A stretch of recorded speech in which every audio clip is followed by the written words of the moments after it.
On a quiet street in Sacramento, 32-year-old Harper lived a life that looked exactly as it was supposed to. Married to Michael, her high school sweetheart, she had a charming suburban home and a schedule built around fertility treatments and neighborhood get-togethers. It all looked ideal from the outside. But deep within, there was a quiet ache, an unshakable sense that something essential was missing. When Sharon moved in next door, it didn't feel like anything significant. Just another new neighbor.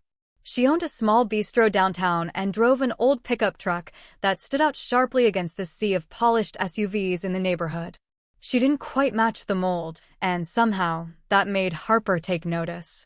Their first conversations were casual, small talk in the garden or brief hellos on the sidewalk. But slowly, something shifted. Harper began to feel a different kind of energy in Sharon's presence, an unfamiliar warmth, a pull she couldn't explain. Sharon brought color into Harper's grayscale world.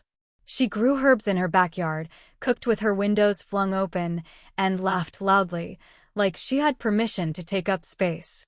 Harper began watching her from a distance, captivated. One evening, Sharon invited Harper over for dinner.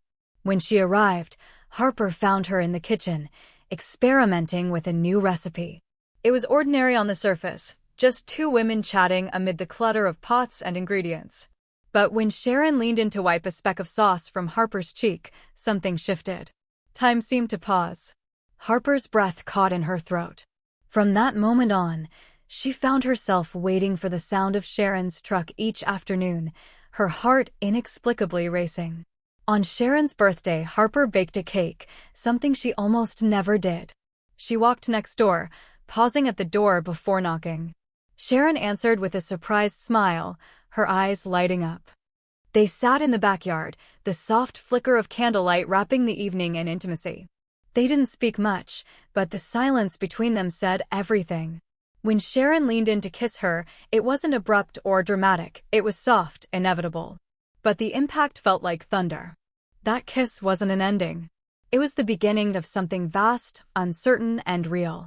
Later that night, back in her immaculate bedroom, Harper looked around and, for the first time, didn't see comfort or success. She saw emptiness.